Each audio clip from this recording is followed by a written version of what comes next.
la palabra a el conferencista internacional Alberto Olvera. Él es doctor por la London School of Economics y es investigador en la Universidad Veracruzana de México. Alberto.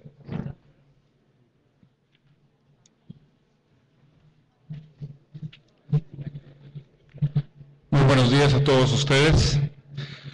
Agradezco muchísimo, básicamente a mi amigo y colega Fernando Mayorga y a todos los organizadores de este evento, la oportunidad de estar aquí. Quisiera decir que es muy difícil para un mexicano, alguien que viene de un país que vive una tremenda crisis de su democracia, venir a un país que está creando, constituyendo esa democracia en un momento histórico excepcional, único, que rara vez se presenta en la historia de las naciones.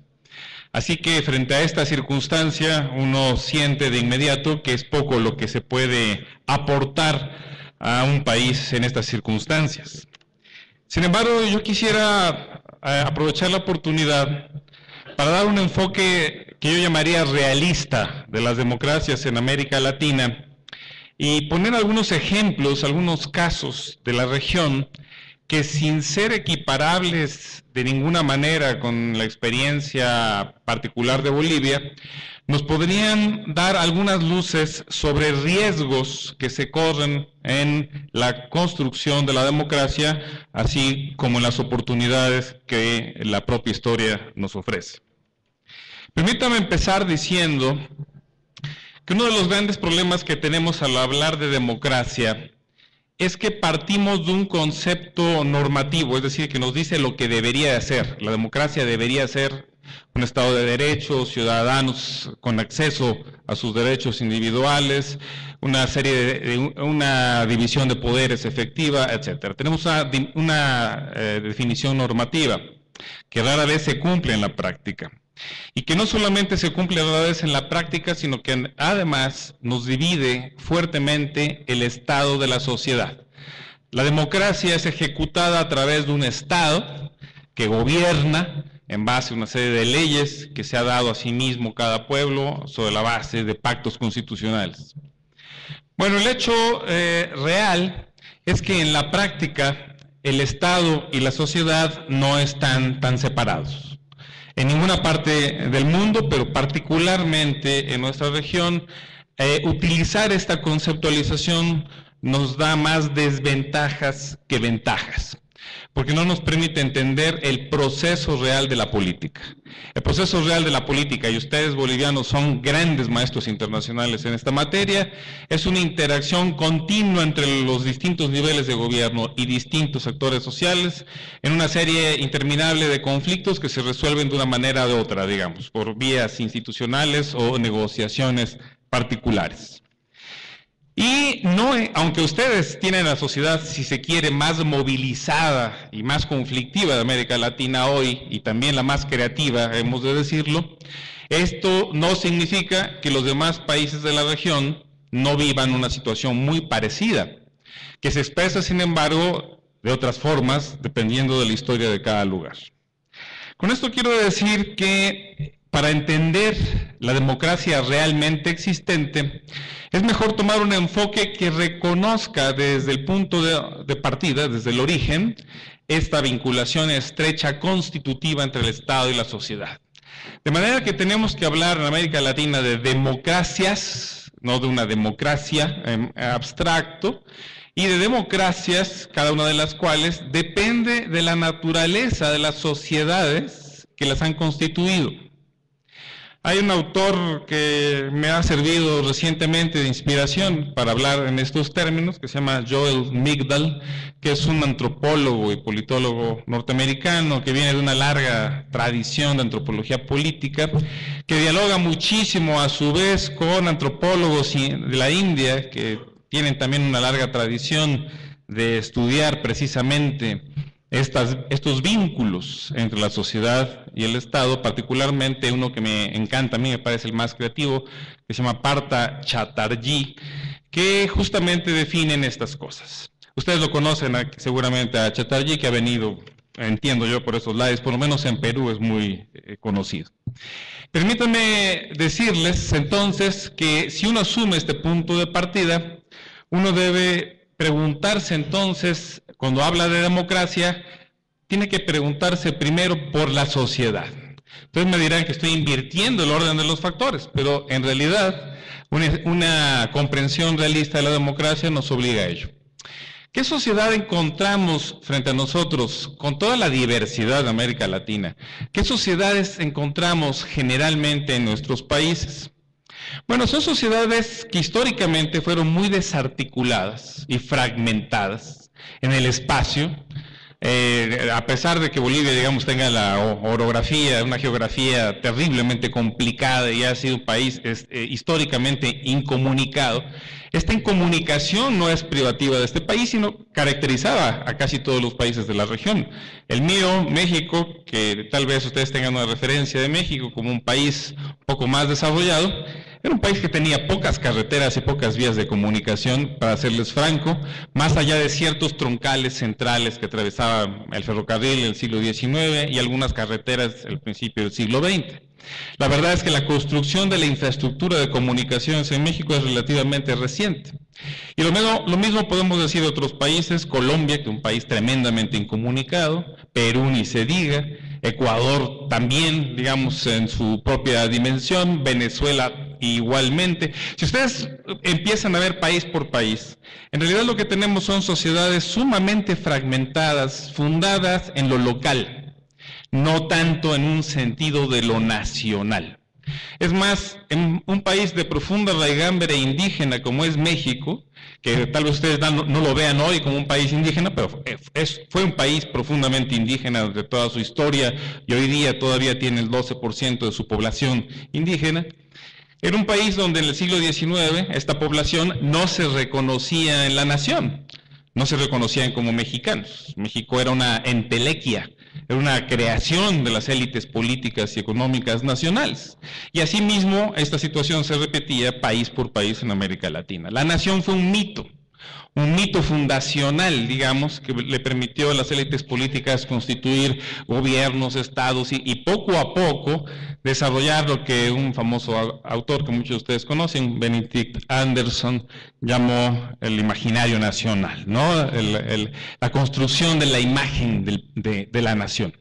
La nación es una construcción, no es algo que nos está dado de antemano en un momento determinado de la historia. Es así entonces que estas sociedades fragmentadas se fueron creando naciones en base a estados que eran extraordinariamente débiles. Los estados en América Latina fueron siempre históricamente muy débiles. Y eran muy débiles porque no tenían en verdad presencia nacional, porque la élite política era muy pequeña, limitada en términos de clase y geografía. De tal manera que la construcción del Estado implicó en todos los países el establecimiento de pactos entre esta élite política central y élites regionales de diversos tipos. Una serie de pactos formales e informales, pactos que podían plasmarse, por ejemplo, en proyectos federales, como se hizo en muchos países de América Latina, los más grandes, copiando el sistema norteamericano, donde el sistema federal permitía entonces dar el reconocimiento en ciertos estados a las élites más poderosas de cada región, y al mismo tiempo estos gobiernos estatales negociaban al interior de sus estados los pactos específicos con cada grupo poderoso de cada región. Estos pactos, por ejemplo, en México, implicaron negociaciones permanentes entre el gobierno central y los pueblos indígenas. Por supuesto, en el siglo XIX nadie hablaba de autonomías, pero de facto había autonomías. De facto, México vivió sus pueblos indígenas a una autonomía bastante amplia, diría yo. Y por ejemplo, en todo lo que se refiere a las guerras civiles que se produjeron, conflictos interélites, los pueblos indígenas participaban de esos conflictos en función de negociaciones ad hoc que garantizaban la permanencia de esa autonomía o permitían resolver conflictos diversos. Así que la autonomía indígena no es nueva, y eso es muy importante reconocerlo, sino que se expresaba en formas muy distintas, no legales, no instituidas, sino en la práctica. Y por eso lo importante de la sociología política es analizar la práctica real de las cosas. Bueno, así estos pactos evolucionan con la historia conforme la sociedad va cambiando, y por supuesto el factor central de cambio es el desarrollo del capitalismo en cada país, que tiene modalidades distintas. Es imposible evitar que llegue el capitalismo, tanto internacional como nacional. Ustedes saben además que el capitalismo es internacional desde su origen, digamos, ¿no? No hay manera de evadir. Hoy hablamos de la globalización, pero en realidad el capitalismo fue global desde su origen. Hoy está acelerado, magnificado en el tiempo y en el espacio este proceso, pero no es nuevo tampoco. De manera que conforme el capitalismo avanza, se reconfigura la sociedad, y conforme se reconfigura la sociedad, también se establecen nuevas formas de vínculo entre el Estado y esta sociedad. Por ejemplo, el caso mexicano, ustedes saben, tenemos una revolución social famosísima, la Revolución Mexicana, que en realidad fue una sucesión de 3 guerras civiles, una tras otra, y cuyo resultado final fue la derrota de los movimientos populares, ¿no? Tanto un movimiento popular de clases medias rurales del norte, como del movimiento indígena del sur, Zapata, ¿no? Un famoso dirigente que ustedes han oído mencionar seguramente. La derrota de ellos, sin embargo, no significó que no se reconocieran en la Constitución del 17 sus demandas principales, aunque mediadas e interpretadas en una forma tal que representaba el interés de los vencedores. El reparto agrario, por ejemplo, que se llevó a cabo en México durante todo el siglo XX, fue una demanda ciertamente de este movimiento campesino indígena del sur de México, pero se hizo de tal forma que le hizo depender de una serie de instancias gubernamentales, de instancias estatales, que construyeron un lenguaje, una instrumentación, una serie de instrumentos jurídicos y una serie de instituciones estatales que administraron el reparto agrario y crearon nuevos conceptos para definir a los propios campesinos. Un concepto viejo como el de ejido, en México tuvo una cierta significación distinta a la que tiene en otras partes, y ya no se habló de comunidades indígenas, aunque están mencionadas las tierras de los pueblos indígenas en la Constitución, sino se habló básicamente de campesinos, y en todo caso el otorgamiento o legalización de la posesión de la tierra fue dado a campesinos, no a pueblos indígenas. Hay algunas comunidades indígenas que sí tienen sus tierras, pero son escasísimas en el país.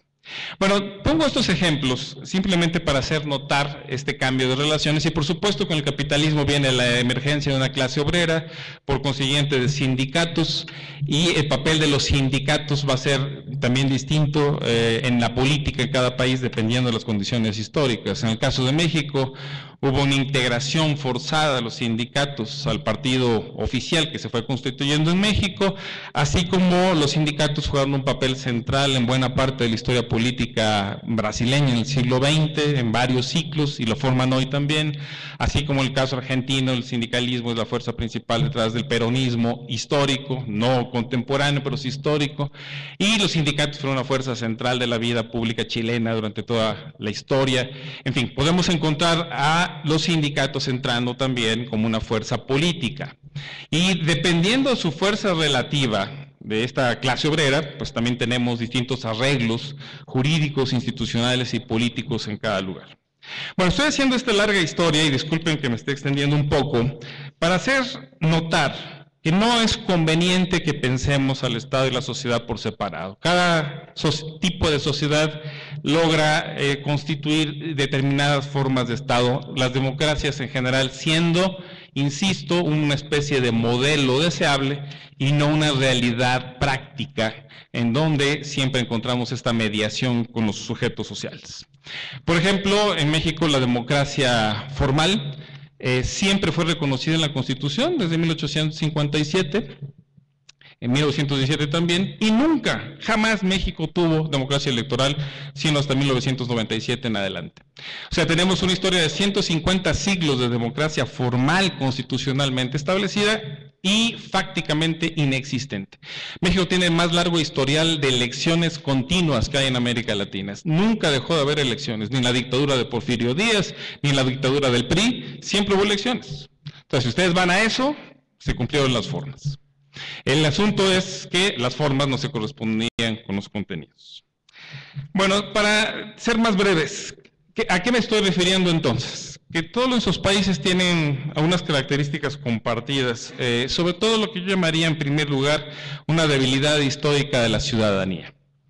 Eso se refiere a que si bien las constituciones, casi siempre muy generosas, otorgan derechos muy amplios a los ciudadanos, en realidad estos ciudadanos no tienen acceso a esos derechos. Eso se refiere también a que hay una gran mayoría de la población que está marginada de ese acceso a los derechos. Y contemporáneamente, las democracias actuales, de fines del siglo XX para acá, han atacado este problema, resuelto este problema político, mediante una serie de políticas sociales focalizadas que han resuelto punto a punto, sector por sector, algunas de las carencias más básicas, pero que han constituido entonces una política que yo llamaría Foucaultiana, por hablar de Michel Foucault, un famoso sociólogo francés, que en realidad nos habla de cómo se constituyen las poblaciones. Estamos hablando de poblaciones, no de ciudadanos, no de sujetos, estamos hablando de grupos poblacionales definidos demográficamente y socialmente por ciertas características. Y entonces hacemos políticas específicas para ellos. Eso significa que no es una política de ciudadanía, eso no construye ciudadanía, constituye poblaciones que tendrán ciertos beneficios, que no derechos, y de esa manera administramos la pobreza, digamos, de una forma tal que podamos garantizar la convivencia y mejorar los estándares de nivel de vida sin que ataquemos los problemas de fondo. Ese tipo de políticas se han implantado en toda América Latina a partir de la expansión neoliberal, han sido útiles políticamente porque sí han resuelto, digamos, necesidades agudas de la población en una época de gran transformación económica, pero no construyen ciudadanía. El que le demos tantos dineros a los pobres bajo tales restricciones o reglas es muy útil, es muy práctico, en efecto permite evitar que se muera de hambre la gente, pero no está construyendo ciudadanía, sino una nueva forma de dependencia, en este caso de un Estado providencial. Lo mismo podemos decir de las políticas que en toda América Latina se están desarrollando de pensiones a personas ancianas, rango de edad variables y coberturas variables dependiendo de cada país, pero que igualmente operan en ese sentido. De manera que no estamos hablando de un factor central de la ciudadanía que es la universalización de los derechos. No son universales, son concretos, parciales, para ti que tú estás en tal condición o para tal otro que está en tal otra. Esta idea constituye gobernados, gente gobernada, no constituye gente gobernante. Eso, insisto en que hay que tenerlo muy en cuenta. Chatterjee dice que las democracias contemporáneas en países muy pobres como la India, lo que tenemos en realidad es un conjunto de gobernados y donde la inmensa mayoría de la población vive estructuralmente fuera del Estado de Derecho. Invasores de tierras, vendedores ambulantes, y súmenle ustedes todo lo demás que ustedes quieran contar, que lo saben perfectamente bien porque viven en un país con esas características. O sea, se vive la ilegalidad por definición, porque no se puede vivir de otra manera, y por tanto la relación con el Estado no puede ser una relación fundada en la ley, sino una relación fundada en la negociación. Y estos grupos poblacionales, entonces, no exigen derechos, sino soluciones concretas a su problema concreto. Por ejemplo, de todas las miles de tomas de carreteras y de calles que ustedes experimentan aquí y que se experimentan en toda América Latina, no solo aquí, cuidado con eso.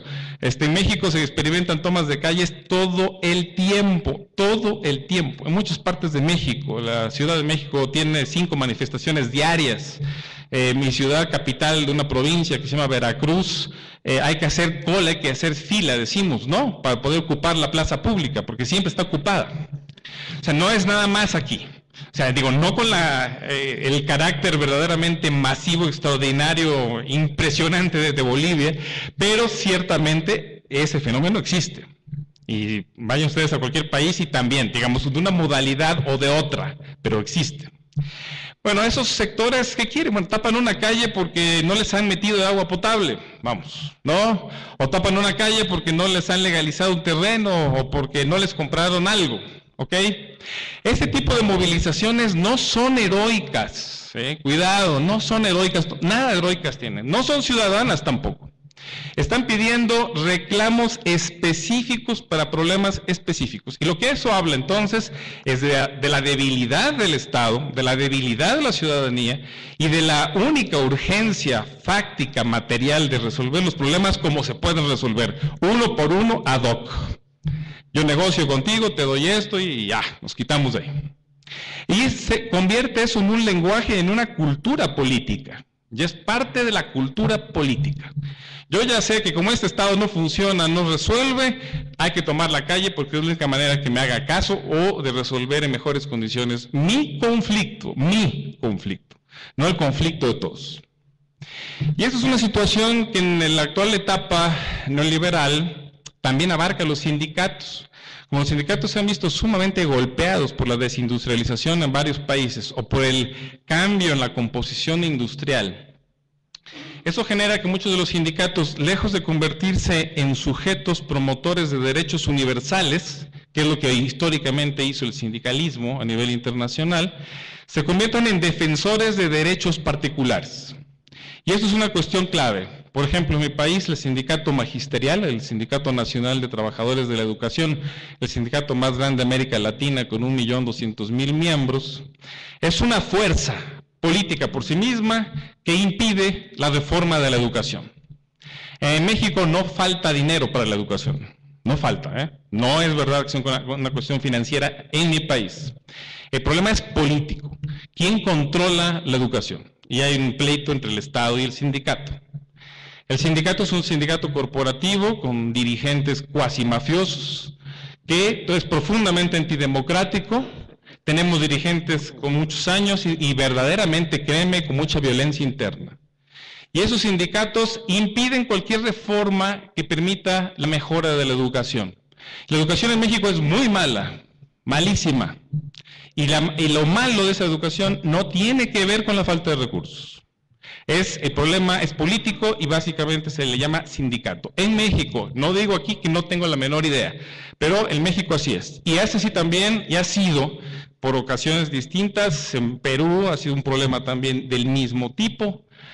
Y se han experimentado problemas del mismo tipo en Brasil, donde la educación básica es muy mala también, y también eso tiene que ver básicamente con problemas de esta naturaleza. Entonces sumamos particularismo, localismo, fragmentación y relaciones de dependencia de amplios sectores de la población respecto a los gobiernos, sea el federal o los locales, por este tipo de políticas sociales focalizadas. Y por supuesto, una sociedad de este tipo tiene un problema muy fuerte, que es un problema que rara vez se entiende en la ciencia política, que es lo que yo llamo una crisis de representabilidad, no una crisis de representación, que es en todo caso la otra parte de la moneda, sino una crisis de representabilidad. Es decir, ¿cómo se representa a ese contingente tan heterogéneo y tan diverso que es la sociedad realmente existente? ¿Cómo representar en un pacto más o menos homogéneo esa cantidad de grupos que en realidad tienen poco que los una, más allá de su convivencia en un espacio, en un territorio y en un tiempo? Bueno, pues ese problema de la representabilidad se resuelve también de diversas maneras. Históricamente, por ejemplo, en América Latina, se recurrió a la creación de conceptos unificadores que precisamente evitaban reconocer la heterogeneidad. El más común de esos conceptos es el de pueblo. El pueblo, hablar del pueblo, nos permite hablar de un ente homogéneo, ficticio, que no existe, pero que creamos simbólicamente, porque la idea de pueblo permite una unificación de lo diferente y de lo heterogéneo.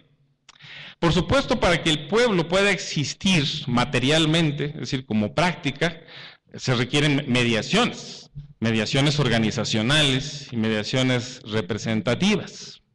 Cuando estas mediaciones son difíciles de construir, podemos tener un ejemplo extremo, por ejemplo, cuando entonces de plano un líder político asume la representación del pueblo.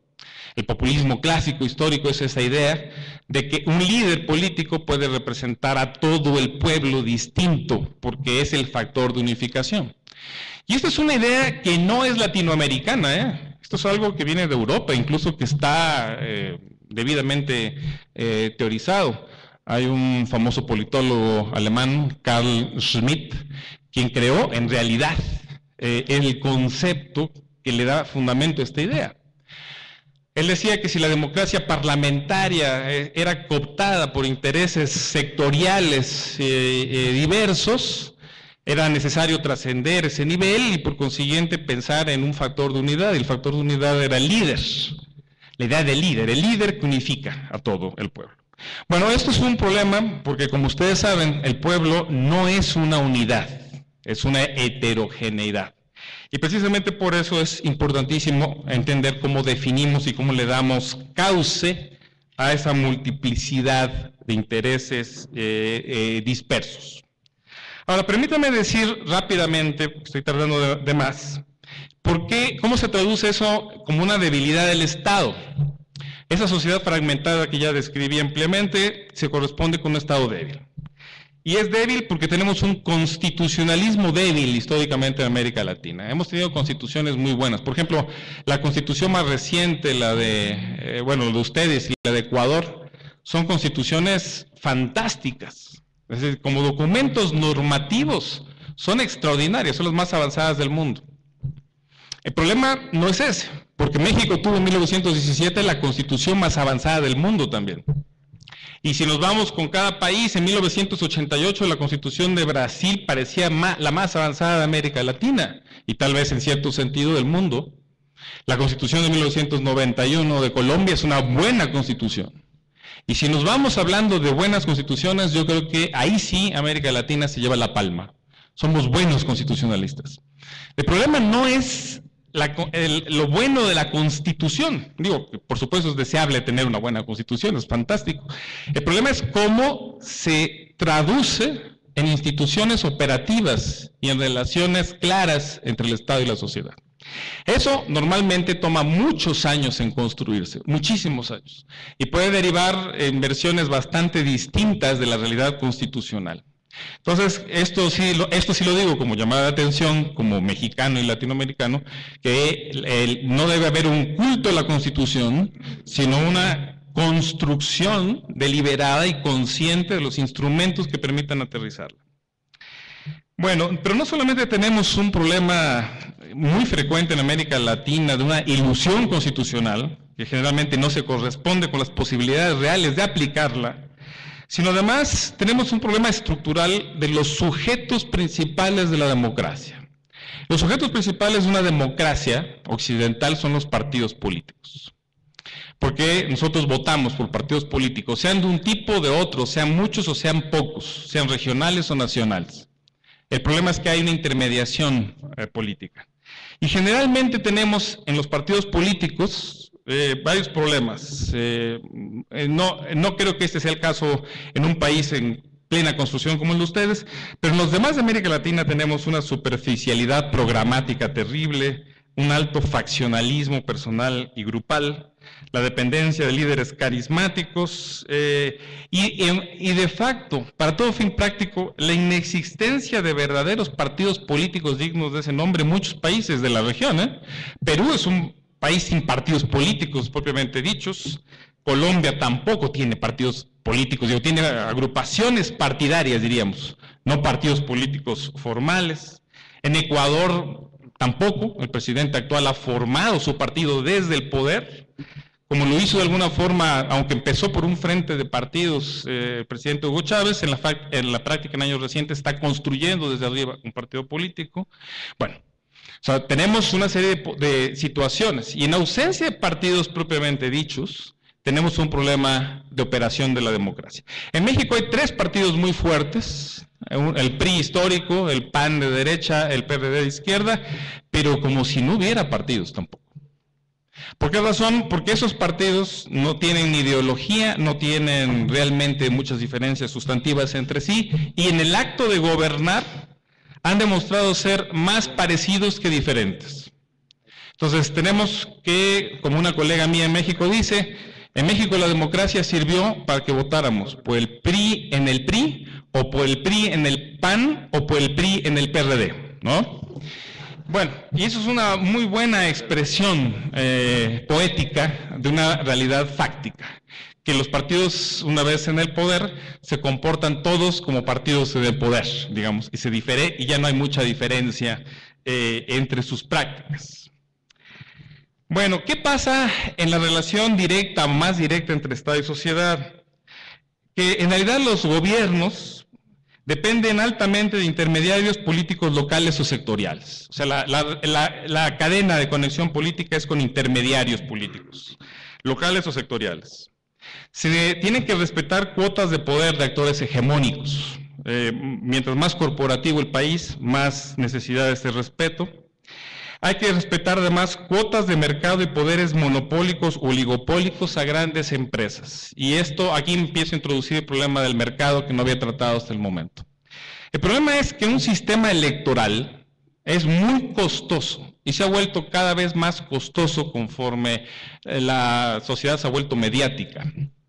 El problema de las elecciones hoy es que necesitan de los medios de comunicación, tal vez menos en Bolivia, no lo sé, pero por lo menos en los países grandes, como México, Brasil, Argentina, Perú incluso, en la elección que acaba de pasar, necesitan de una cantidad de dinero verdaderamente inconcebible, porque son muy caros los medios de comunicación, son carísimos. ¿Y quién puede financiar esas campañas? O sea, no los puede financiar el Estado. En México tenemos subsidio estatal a los partidos políticos y muy grande y generoso. Y no les alcanza para nada, dicen. Entonces, ¿qué sucede? Bueno, porque se tienen que hacer pactos con los poderes fácticos, con los millonarios, con los dueños del poder económico. Por ejemplo, me comentaba un amigo muy cercano que fue asesor de Ollanta-Humala, más que asesor, cercano al grupo más cercano, que bueno, terminaron la campaña con grandes deudas, a pesar de haber recibido contribuciones de ciertos sectores. Lo bueno es que una vez que ganó, los empresarios que habían apoyado a Fujimori, pues se acercaron porque no querían quedar mal, ¿no?, con el presidente entrante. Y lo primero que les dijo el actual primer ministro, que es el contacto empresarial, fue: jóvenes, señores, amigos míos, tenemos deudas. Bueno, entonces, seamos prácticos. Se necesita dinero. Y el problema entonces es que el dinero solo viene de dos fuentes: del gobierno mismo o de los empresarios. Así que ahí tenemos un problema estructural gravísimo de las democracias contemporáneas. Por ejemplo, Estados Unidos es un desastre. La peor democracia imaginable la de Estados Unidos. Depende absoluta y completamente del poder económico. No hay peor democracia que esa. O sea, no hay ciudadanía, cero, no. Los grandes electores en Estados Unidos son las billeteras, digamos, de las grandes empresas. Y eso es un problema que no se puede reproducir o caer en él. En el caso de México estamos casi en lo mismo, aunque en medio de una competencia electoral todavía el mercado es más abierto. Por ejemplo, Carlos Slim, el hombre más rico del mundo, que ustedes conocen, dueño de telefónicas en todas partes, supongo que aquí también algo ha de tener. Carlos Slim en la elección del 2006 fue salomónico. Le repartió dinero a los 3 candidatos principales. Así no quedó mal con ninguno. Y muy posiblemente haga lo propio en las elecciones del próximo año. Entonces, sin embargo, reconozcamos que así son las cosas.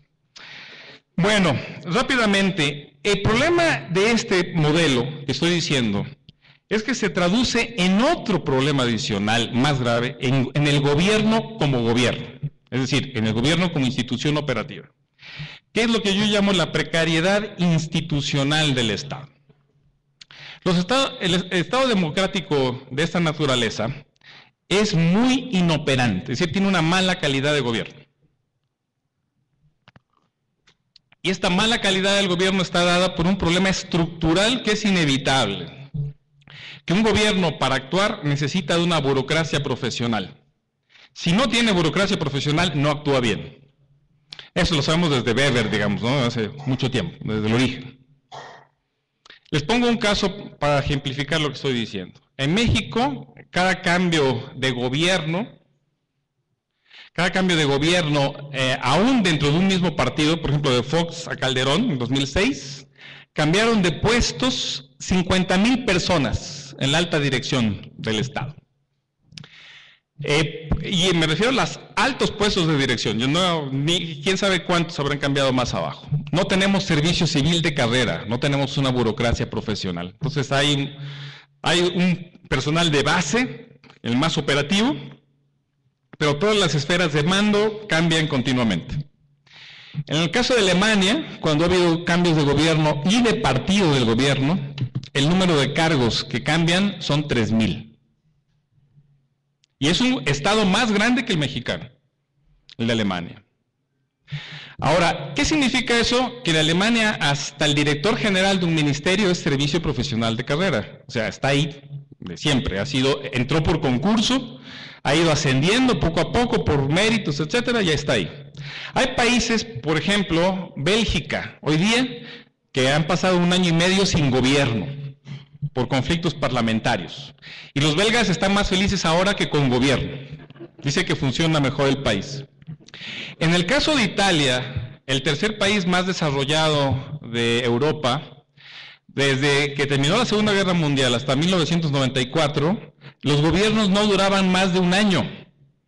1 año, 2 meses era el promedio de duración de gobiernos porque siempre había crisis parlamentaria, siempre. Elecciones extraordinarias. Es el único país desarrollado que compite con ustedes, digamos, en los años pasados, en número de elecciones.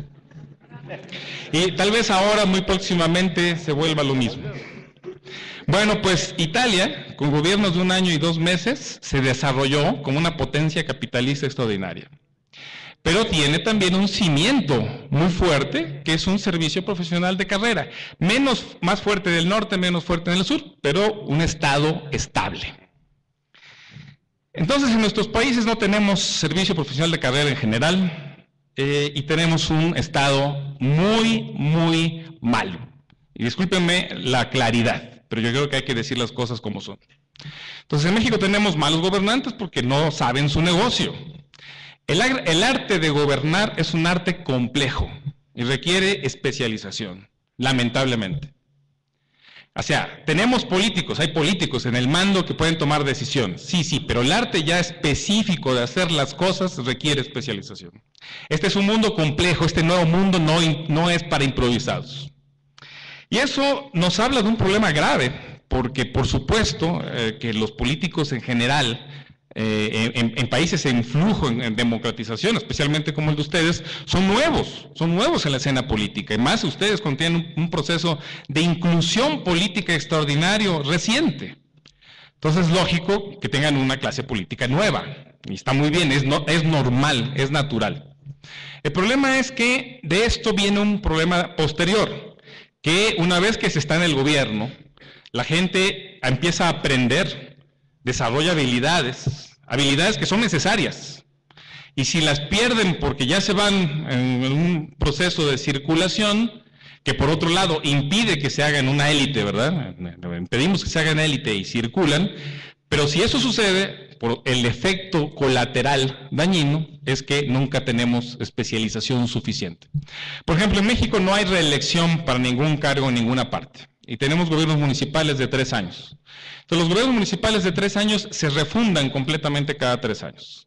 Es un desastre, no se gobierna a nivel municipal, no hay gobierno, porque siempre llegan gentes nuevas, todo el tiempo son nuevos, no saben, llegan, el primer año aprenden algo, en el segundo hacen alguna cosa, y en el tercero están calculando cuál es su futuro electoral, ¿no?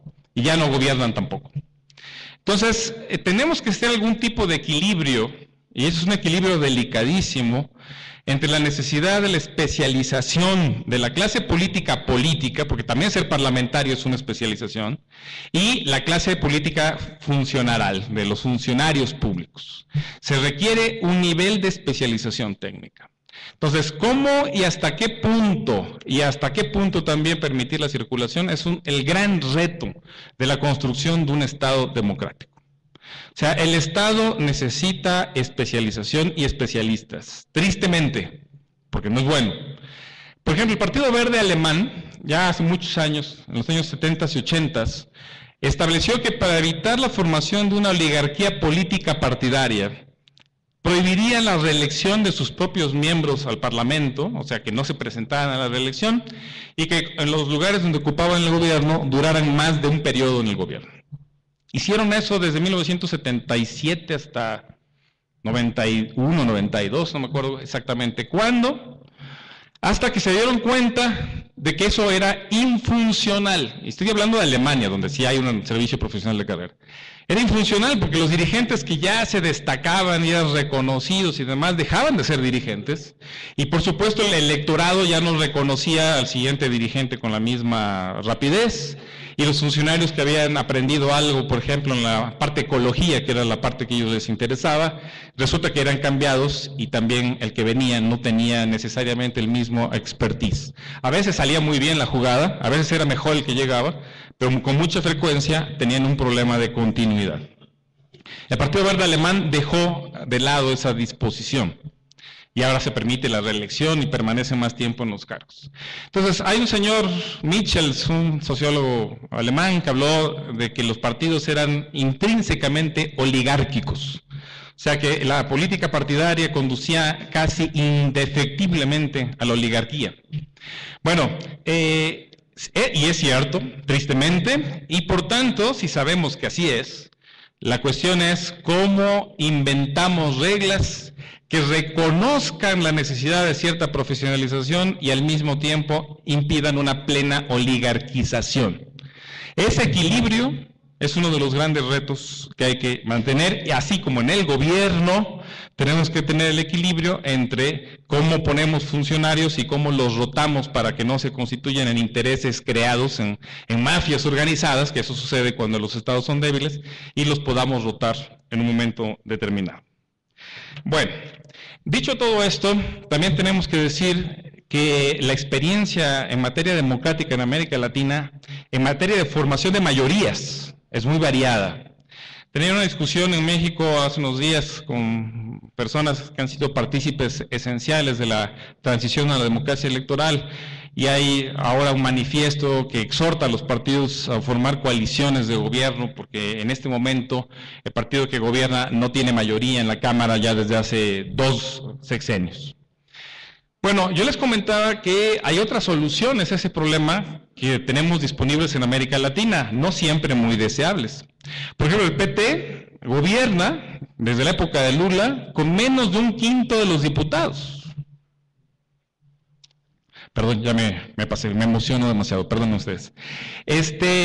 Y gobierna, sin embargo, ¿no? ¿Y gobernó de qué manera? El gobierno de Lula. Así que lo interesante del asunto es que ¿a qué recurrió Lula? Bueno, a cosas no muy decentes, vamos a decirlo así. Recurrió al mensalão, es decir, al mensualazo, al pago, a la compra de diputados. El 20% de los diputados en Brasil cambia de partido antes de tomar posesión.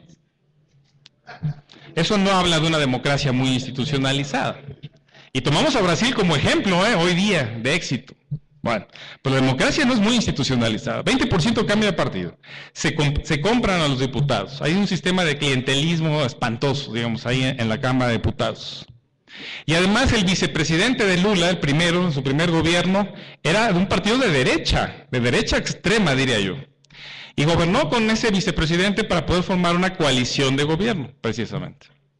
Bueno, en Brasil, dicen los brasileños, que es tan brutal el presidencialismo, el hiperpresidencialismo brasileño, que todos los partidos terminan siendo partidos de gobierno, todos les toca su cuota, vamos a decirlo así.